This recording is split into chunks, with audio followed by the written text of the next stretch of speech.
Greetings, ladies and gentlemen. Today is September 22nd. The Blue Jays and Dodgers are in.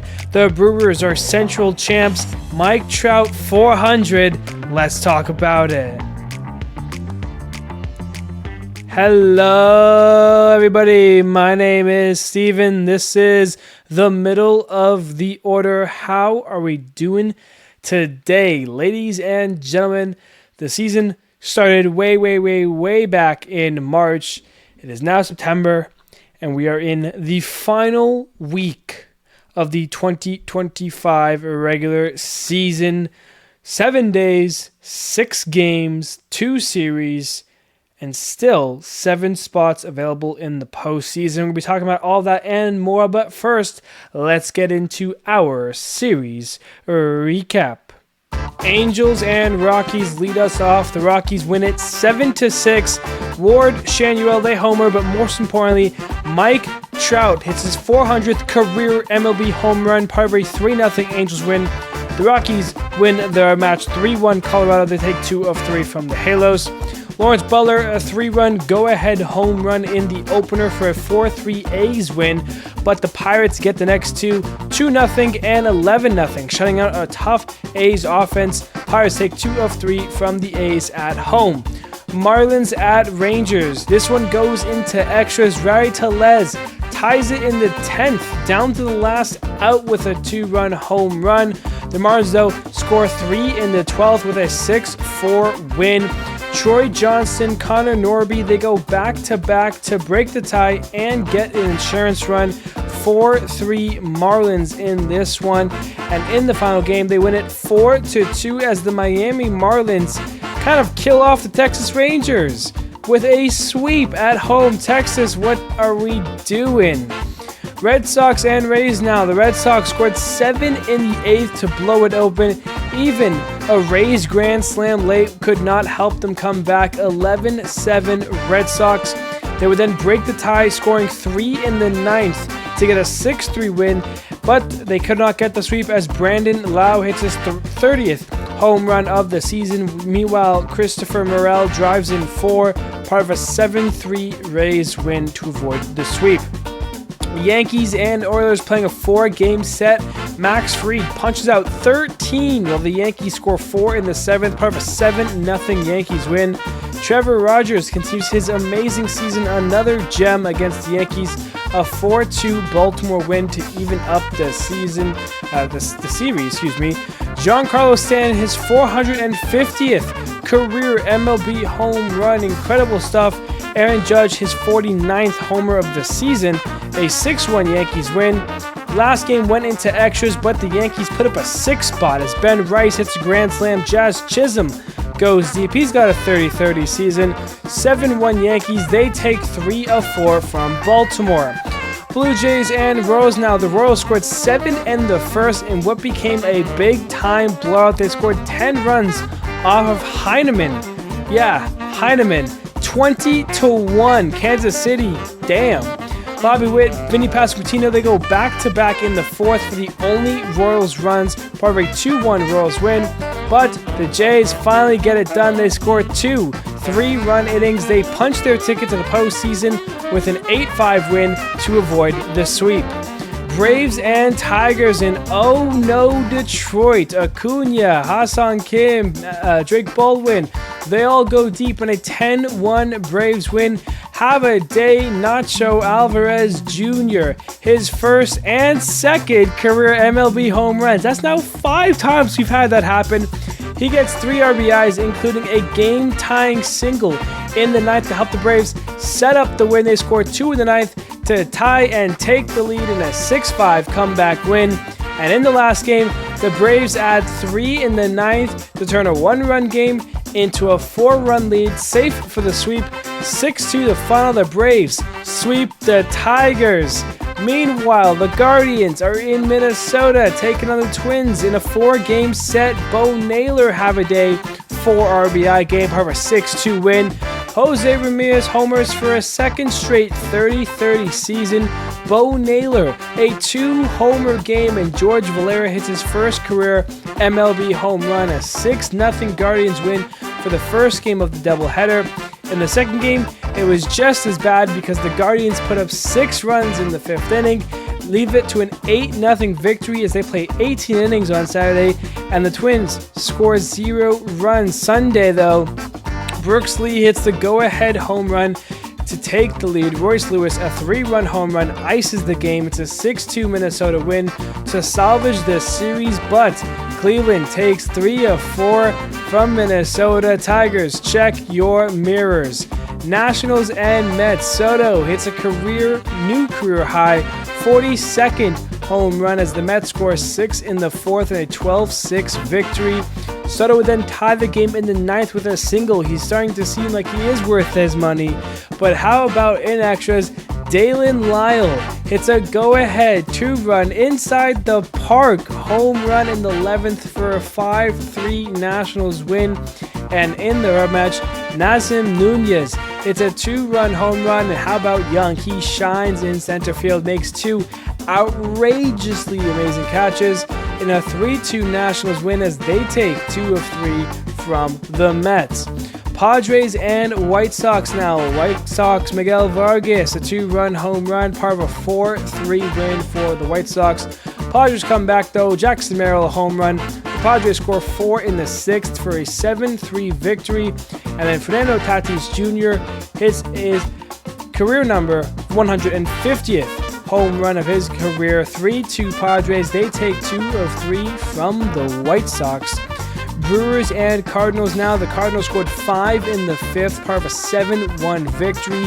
In Game 2, that one went into extras, and in the 10th, Bryce Terang, an RBI single. That's the difference in the game for a 3-2 Brewers win. And in the rematch, Ivan Herrera, a 2-run home run, part of a 5-1 Cardinals win as they take 2 of 3 from the Brewers. Cubs and Reds now in a 4-game set. Hunter Green throws a complete game shutout to start off this big 4-game series, part of a 1-0 win. Miguel Andujar, Matt McClain, Spencer Steer, a 2-home-run game, his second of which went back-to-back with Eli De La Cruz, who hadn't homered since the end of July. It's a 7-4 Reds win. In the next game, Spencer Steer again, TJ Friedl, and then Tyler Stevenson ices it. All 3 of them go deep. It's a 6-3 Reds win. They look for the sweep. Lux and RBI double in the 3rd, and that's the only run as the Reds shut out the Cubs for a second time in this series. They win it 1-0 and get the 4-game sweep against the Cubs. Cincinnati go crazy. Phillies and D-backs, Harrison Bader, Nicholas Castellanos, they go deep in an 8-2 Philly win. The D-backs come back in Game 2. They tie and take the lead in the 6th, hold the Phillies for a 4-3 victory, and in the rematch, Corbin Carroll, the first Diamondback to get a 30-30 season, he went deep. And then Jorge Sosa, his first career MLB home run. Tim Tower goes deep as well. 9-2 Diamondbacks. They take 2 of 3 from Philly. Giants and Dodgers in a big 4-game series. The Dodgers win despite the Giants having 10 walks in the game. Yamamoto pitched 6 of those walks. It's a 2-1 Dodgers win to open up the series. Miguel Rojas goes deep. Ohtani and Betts go back-to-back as Kershaw throws his last home start at Dodger Stadium as Dodgers win and clinch a postseason berth. 6-3 the final. Bryce Eldridge gets his first career MLB hit for the Giants. It's a bases-clearing double, but the Dodgers got the home run pop. Muncy, Conforto, Edman, Ohtani, they all go deep in a 7-5 victory. They would look for the sweep, but the Giants come back, scoring 3 in the 8th to salvage the series, but is it too late to salvage their season? 3-1 Giants as they drop a big opportunity against the Dodgers. Which brings us to Mariners and Astros. Get your popcorn for this one, and it starts off with Julio Rodriguez. He goes deep. Suarez goes deep. Robles goes deep. Naylor goes deep. 4 solo shot home runs, all the runs in the game. A 4-0 Mariners win. Cal Raleigh hits his 57th home run of the year. That sets a new Mariners franchise record, passing the kid Ken Griffey Jr. Jeremy Pena, a grand slam late, makes it interesting, but Victor Robles saves the day with an outstanding catch. 6-4 Mariners, they win the tiebreaker, and they go for the sweep. J.P. Crawford, a grand slam in the second. Cal Raleigh hits his 58th home run of the season. 7-3 Mariners, they beat the big brother, and they sweep the series. That's your series recap. All right, game of the weekend. We're going to Houston, game 2 of the series between the Mariners and the Astros. Seattle wins game 1. A win in game 2 would be the tiebreaker. It starts in the top of the first. Eugenio Suarez, an RBI double, gets the Mariners cooking. Top second, Victor Robles had a sac fly. And then top third, Cal Raleigh hits his 57th home run of the season. That sets a new Mariners record, a franchise king, as the Mariners take a 3-0 lead. Top 5, Josh Naylor walks in a run, and then Dominic Canzone gets an RBI single. But the Astros get out of it from there, but they're down 5. Scratch that, down 6. Top 7, Jorge Polanco, an RBI double, makes it 6-0 Mariners. They are in cruise control. Bottom 7th, the Astros have the bases loaded they need to strike here, and they do, as Jeremy Pena goes deep, a grand slam. And all of a sudden, the Astros are back into it. Down by 2, we enter the 9th. Jake Myers gets hit by a pitch. Zach Cole strikes out. Jeremy Pena walks. So you've got 2 on and 1 out as Correa hits a blooper into right field. This could score a run. Victor Robles comes scorching out of thin air. Makes a fantastic catch. And believe me, that catch is improbable. Myers is running, ended up getting doubled off at second. That ended the ball game. A walk-off catch from the Mariners. A huge win as that secured them the tiebreaker, and that led to a 6-4 Mariners win for your game of the weekend. Boogity, boogity, boogity. This was quite the weekend. And I think next weekend, the final weekend of the season, might be even crazier. Let's dive into the baseball news, starting off with the Milwaukee Brewers. They've done it. They have enough of a game lead between them and the Chicago Cubs that they are now your NL Central champions. They've done it. They're the second team to clinch a division, joining the Philadelphia Phillies. And also by clinching that division, they also sure up a first round bye. They will get a top 2 seed in the postseason. Which seed will determine by the week with how they play, with how the Phillies play. But guaranteed a first round bye for Milwaukee. They will play in the NLDS, and they are your NL Central champions. But they were not the only team to clinch something over the weekend. The Dodgers, of course, clinched on Friday with Kershaw's last home start as a Dodger. This was pretty obvious, and it's more than likely that the Dodgers, if they can hold on to the NL West and take the 3rd seed, would still end up in the wild card round. The Phillies aren't there just yet. But the magic number for that, I believe, is 2. We'll get into the magic numbers a little bit later on here, but it's more than likely that despite the Dodgers already clinching and potentially clinching in NL West division later this week, they would still need that wild card round. Meanwhile, the Blue Jays became the first team in the AL to clinch a postseason spot. They're the 5th team to punch their ticket into the postseason, the first in the AL, first AL team to 90 wins as well. Still have some ways to go for the division and for the first round bye, but they're on the right pathway, and if they can keep this up and at least go 500 from this point on, they have 6 games, win 3. That would put in a pretty tricky spot for the Yankees to come back. So take 3 of 6. That's all you gotta do if you're Toronto, and that should sure things up here. Of course, with teams clinching, there are teams getting eliminated.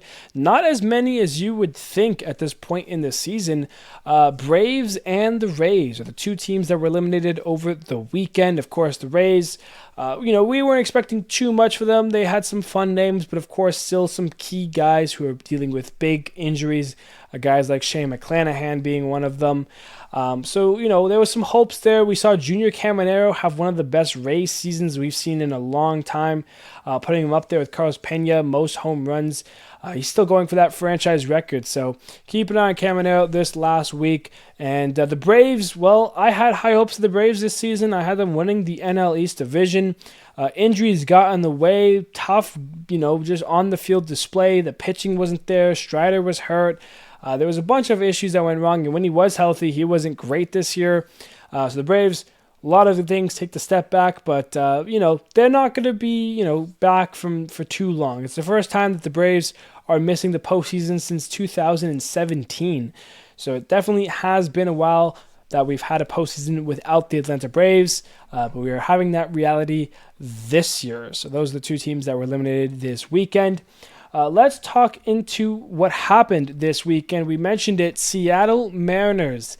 They take care of business. They stand on business. The Astros entered this week, with a series against the Rangers, a series against the Mariners, a big chance to kind of, big brother up and stand alone in the AL West division once again.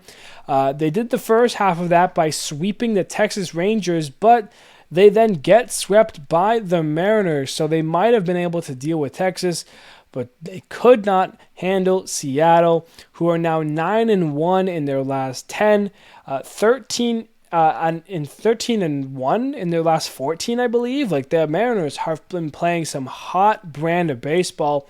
They not only have shot up to now first in the AL West, they've passed the struggling, slipping Tigers for the second seed in the AL. So right now, if the postseason started today, which, it's a week away, the Mariners would have a first-round bye into the division series. So that is a big thing for Seattle.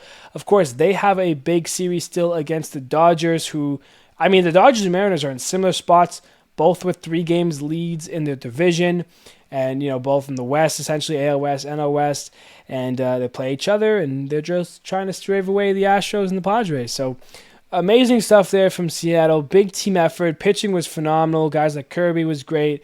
Logan Gilbert, Brian Wu was great. Did have to leave with apparent injury, but it seems like he is going to be okay to make his next start if needed.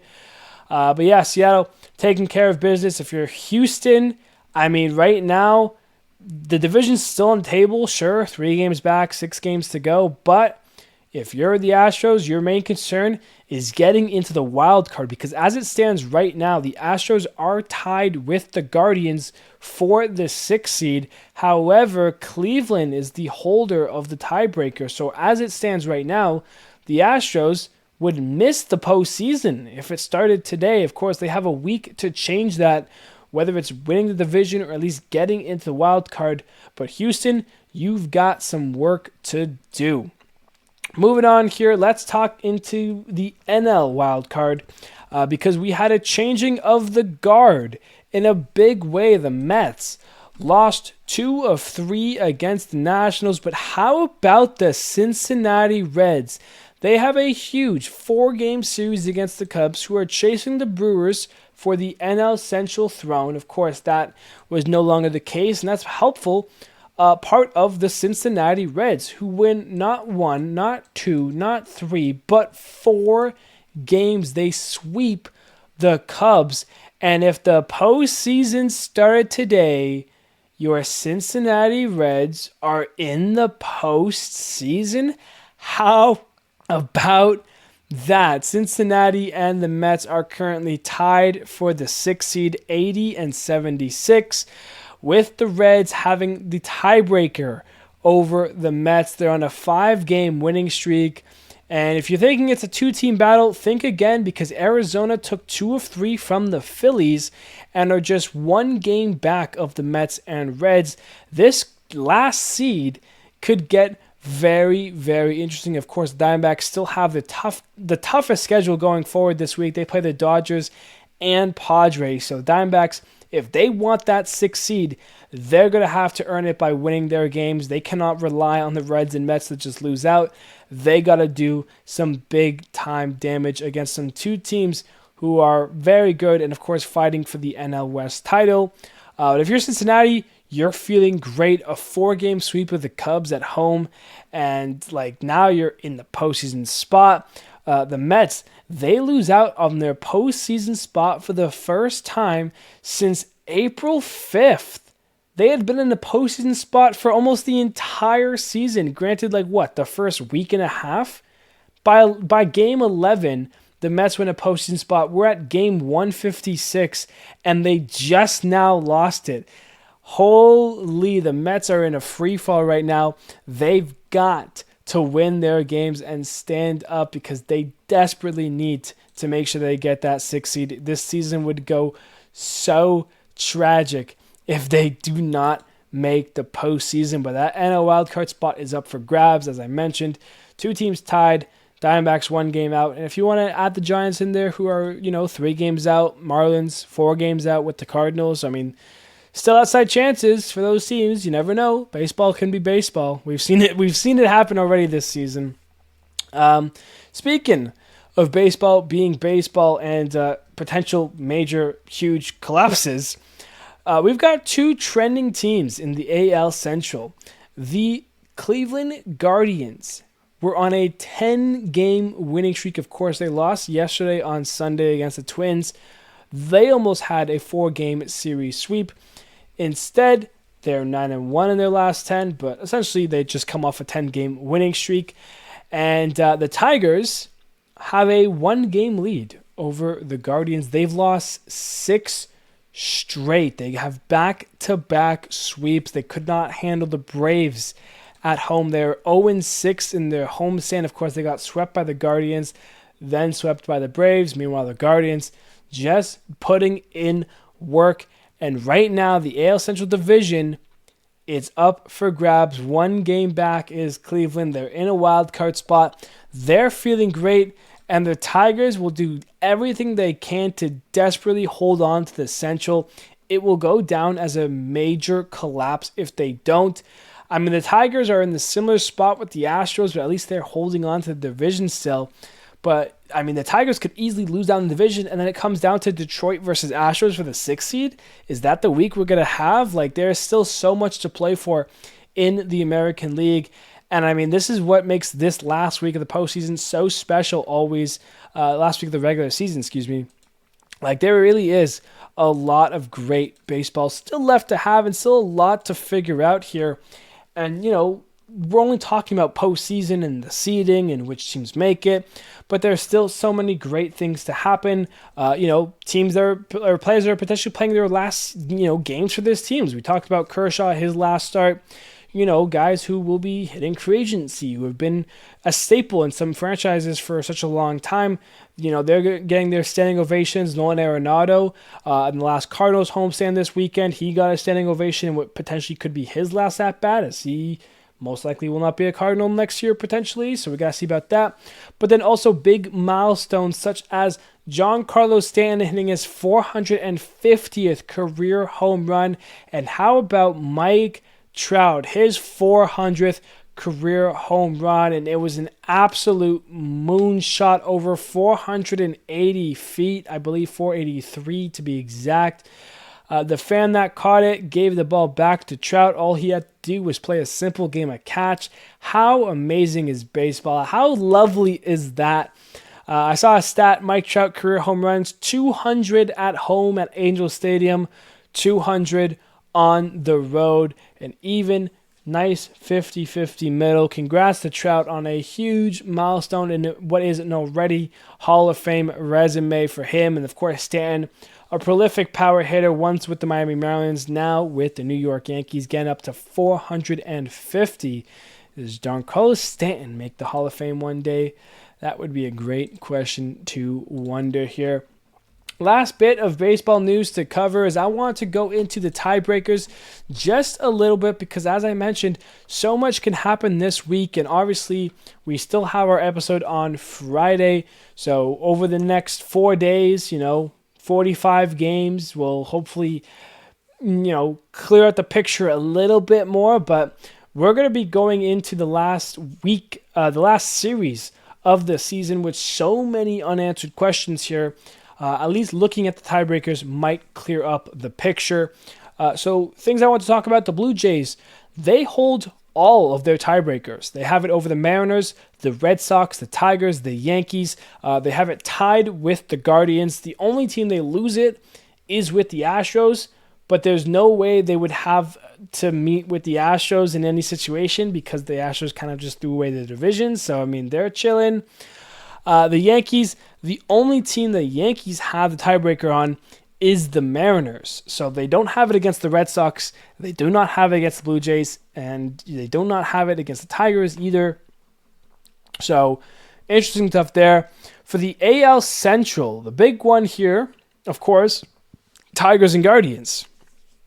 The Tigers are currently down 4-6 against the Guardians. They have their 3 games left to go this week. So the Tigers would need to sweep the Guardians to get the tiebreaker. They have a 1-game lead. This series is going to be so good. They also hold the tiebreakers against the Astros and Yankees. So, in case we get down to it with the 6th seed coming down to the Tigers and Astros and they're tied, Tigers would get in over the Astros. So some work to do for Houston. The Guardians are in a tricky pickle because besides the Tigers, they currently have the advantage on, they just need to win 1 game this week. The only other team they have it on is the Astros.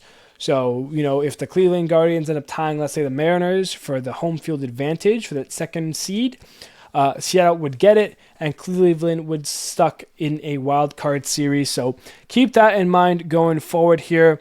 The Mariners, they do not have their tiebreaker against the Blue Jays or Yankees, but they have it against everyone else, the Tigers, the Guardians, and the Astros. So division seems like it's a lock, and if they can hold on to that 2nd seed, which, granted the Tigers, Guardians need to win like 5 of 6 down the stretch here, Seattle is in good position to potentially get that 2nd seed. All of a sudden, Seattle's a 2nd seed team? I don't know where that came from. I'm worried about Seattle.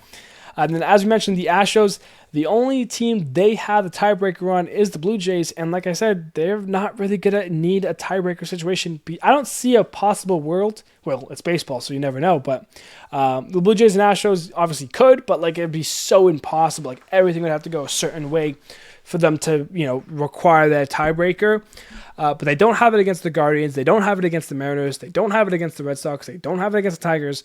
So the Astros need to win their games this week if they want to get into the postseason, get into the wild card, maybe against the division, but it really seems like it's wild card or nothing for the Astros there.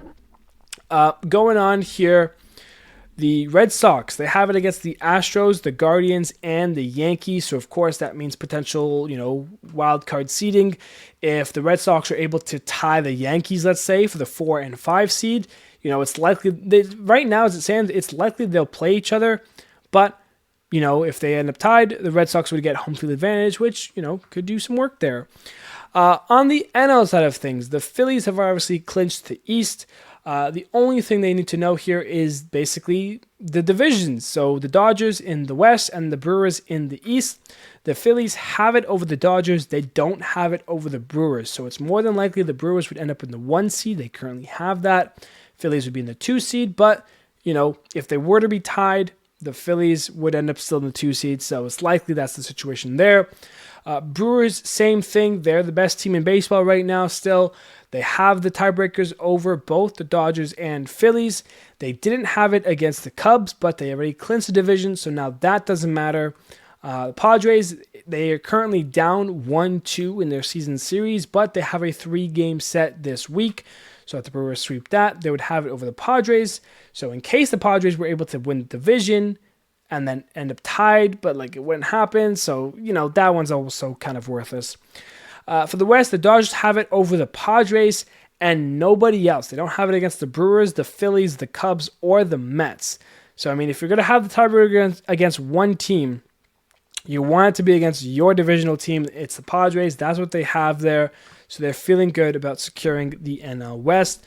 The Padres have it over the Mets. and the Giants, not against the Dodgers or Reds, and they currently are 5-5 against the Diamondbacks with 3 games left to go. As I mentioned, a whole bunch of craziness. We can go over and over and over. The last thing I want to mention with the tiebreakers, though, the Cincinnati Reds have it over the Diamondbacks, the Mets, and the Padres, which are all the teams that they have to kind of worry about in the wild card, minus the Padres. It's more so they're tied with the Mets. D-backs are 1 game back. The Giants are 3-3, but they're 3 games back, so more work there. So as long as the Reds can stay tied with one of those teams, being the Diamondbacks or Mets, they would get the 6th seed. They would most likely go to LA to take on the Dodgers in the wild card round. How much fun would that be if Cincinnati beat the Dodgers in the wild card round? I'd lose my shit. That's pretty much all we need to know for now. But of course, we'll clear up, go over it once again on our Friday episode once the picture becomes a little bit more clear. Let's hopefully these games kind of, make some sense going forward, and at least, starts to air out the teams here, because there is still a lot to go over and decide. And we'll continue on here now.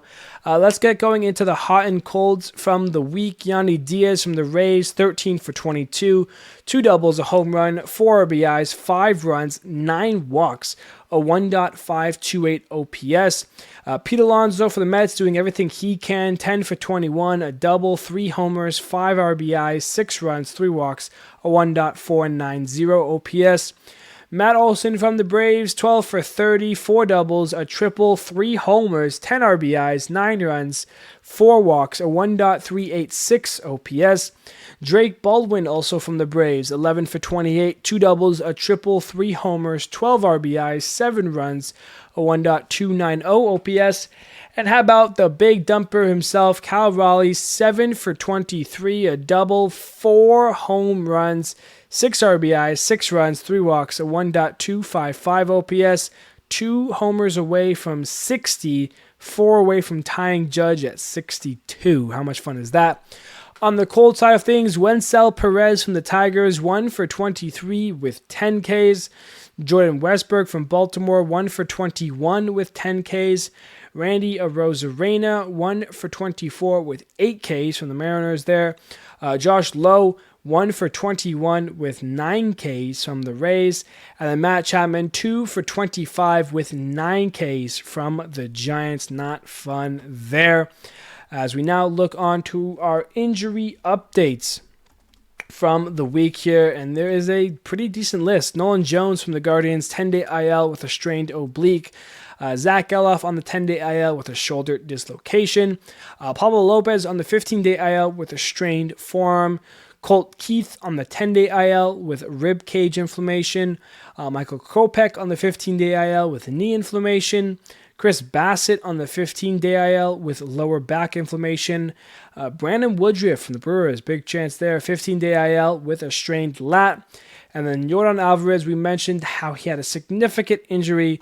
He was placed on the 10-day IL with a sprained ankle. Maybe that's why Houston couldn't get a game against the Mariners. But regardless, those are your injury updates. And it goes without saying that because there's 6 games left in the season, anyone going on the 10-day IL, now going forward, is essentially out for the season unless, of course, you're a postseason team. Then you might be able to get some of your players back. But a guy, let's say, like Zach Geloff, who ended up on the 10-day IL for the A's, his season is over. So that is, just the way it works, I guess, going forward here. As we take a look now at the outstanding performances from the weekend here. And we're starting off with a banger in Hunter Green, a complete game shutout, 9 innings, only 1 hit, almost a no-hitter.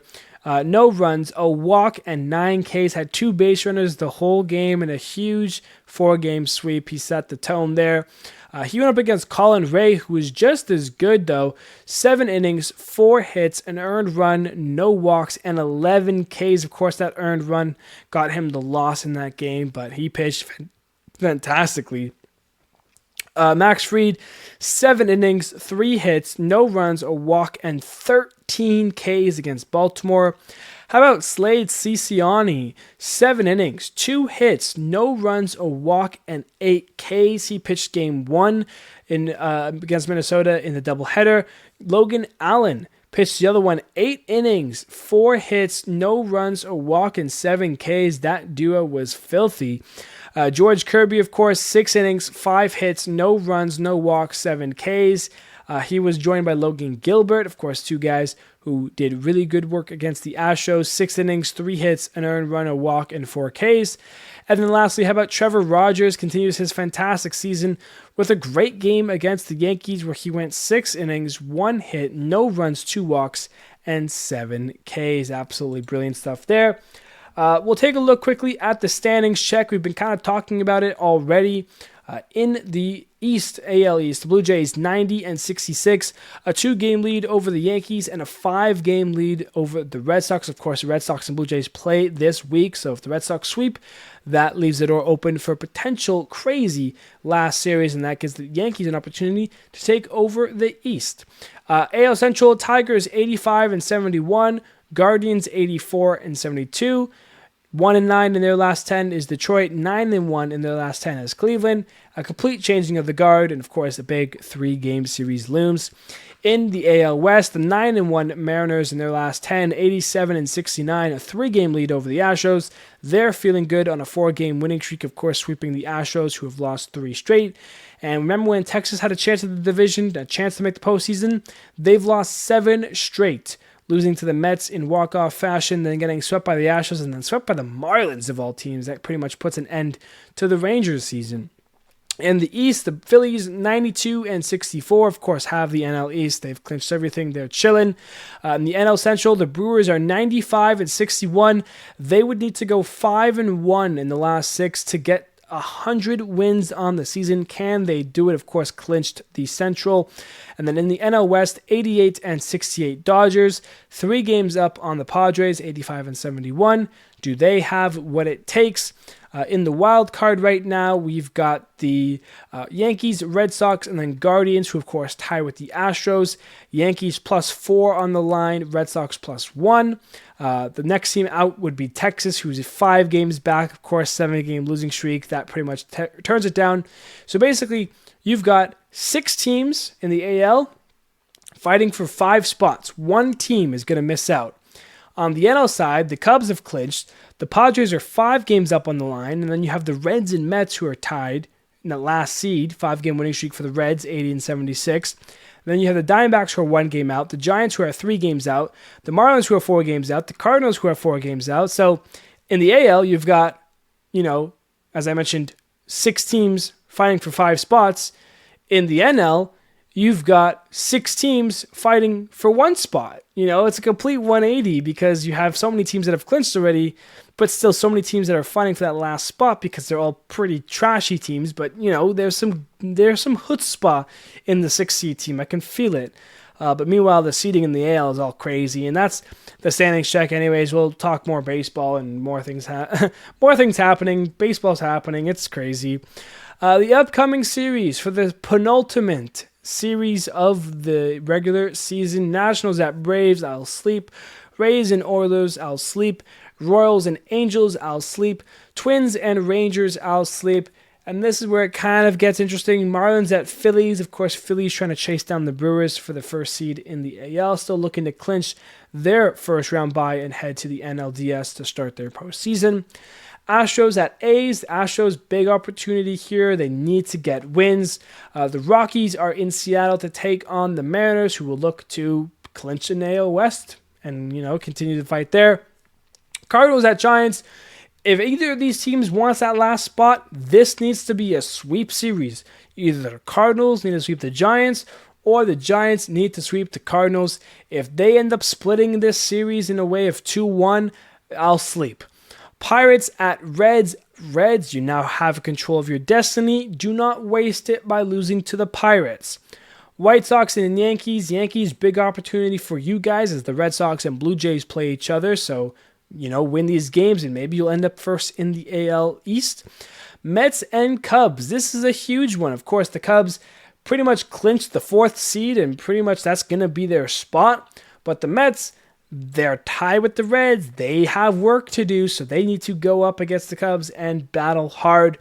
The Brewers are in San Diego to take on the Padres. A lot at stake here. Padres looking to clinch Brewers looking to get the 1 seed. They're fighting for 100 wins on the season. And of course, Padres still trying to chase down the Dodgers, who have a series in Arizona against the Diamondbacks. And don't think Arizona's playing around. They're 1 game back of the wild card. They're going to give it all they have against the Dodgers. So the Diamondbacks, while helping out themselves, might also help out the Padres. If we have the Padres sweep the Brewers and the D-backs sweep the Dodgers, Padres and Dodgers are now tied. Of course, the Dodgers have the tiebreaker.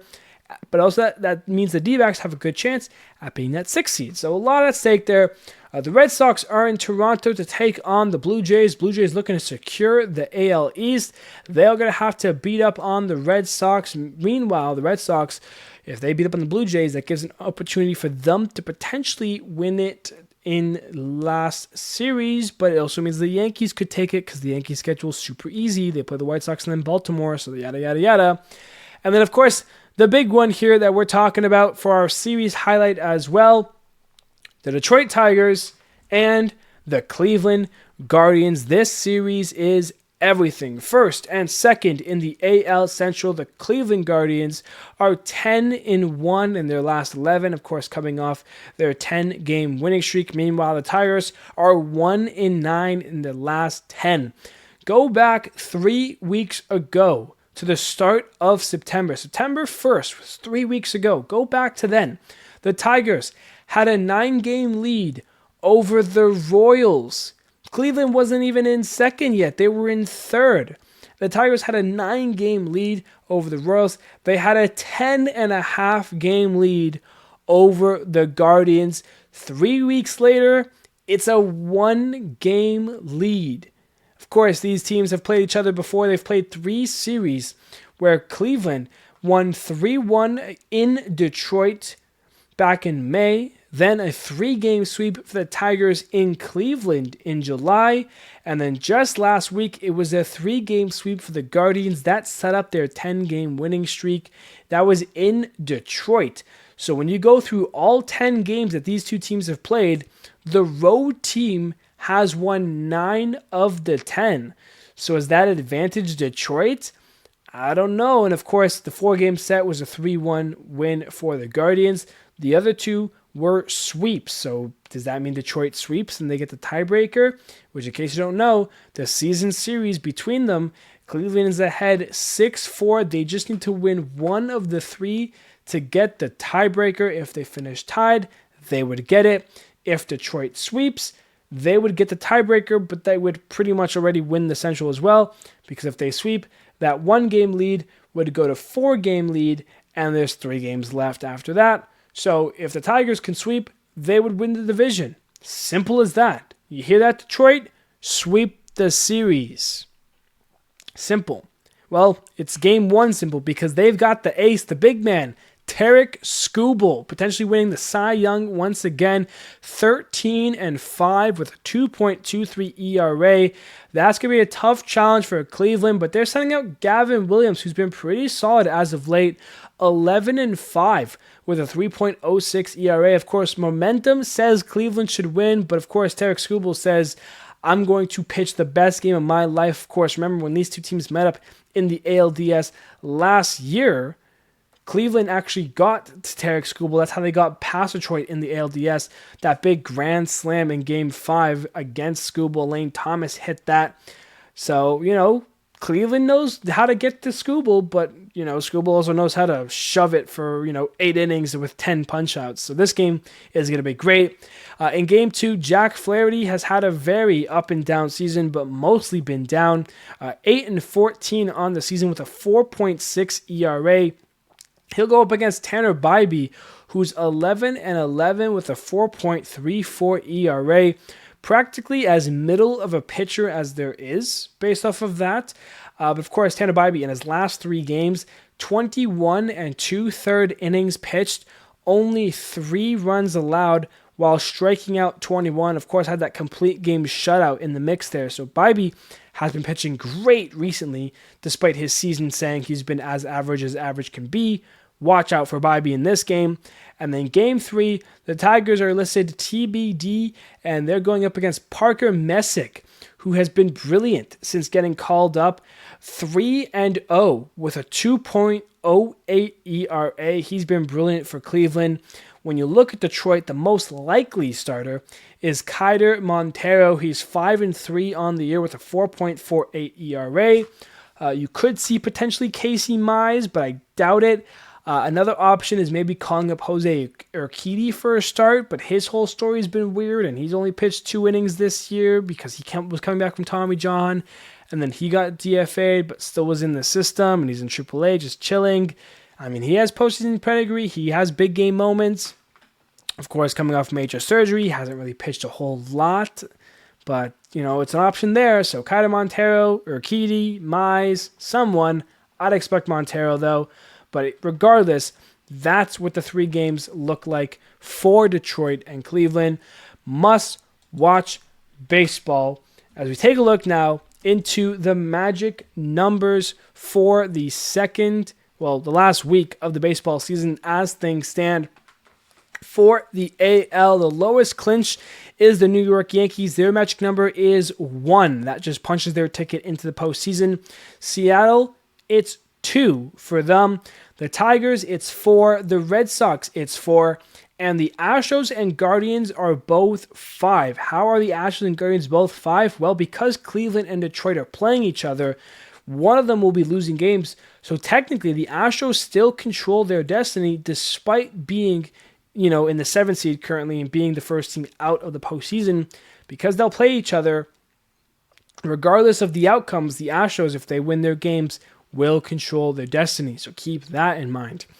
On the NL side of things, the Padres, to clinch the 5th seed in the NL, is 1. They just got to win today against the Brewers. They start their 3-game set. And then the Reds, of course, magic number being 6 because they're tied with the Mets who are out. So a lot still to play for that last seed there. When you take a look at the divisions, we know the East, the NL East, is won by the Phillies. We know the NL Central is won by the Brewers. The Blue Jays, to clinch the AL East, the magic number is down to 4. Meanwhile, for the West divisions, both the AL and the NL, the magic numbers are 3 for the Mariners and Dodgers. And the AL Central, whether it's the Tigers or the Guardians, either or, the magic number is currently sitting at 5 for both teams because the Cleveland currently has a tiebreaker, and by winning the game would have the tiebreaker. So that's why the magic number is both 5. And when they play each other 3 times, that's basically putting to bed for the division. So this division, granted a sweep, practically wins the division. Let's just say that. For the first round buys, the Blue Jays are at 4, the Mariners are at 4, the Phillies are at 2. So that is what the potential first round buys could look like. When you're looking at the magic numbers, the losing magic numbers, the Royals are down to 1. They're practically done. Cardinals and Rangers are down to 2. Marlins are down to 3. Giants are down to 3. Diamondbacks are down to 5, despite being 1 game out. Of course, we know there's 6 games left, so worst case scenario, Reds sweep, Diamondbacks get swept, they're eliminated. And then the Astros are down to 6, the Mets are down to 6. So there's a lot that can happen with sweeps being involved here for this week here. But, if a team goes, 2-1, 1-2, that kind of leaves the door open for a potential big swing to end it. So keep that in mind, ladies and gentlemen. And that's going to do it for our episode here today. I appreciate you all. A big week of baseball, the final week of baseball. So much at stake. I love you all. I appreciate you all. Thank you, buddy, so much. And I will see you on Friday.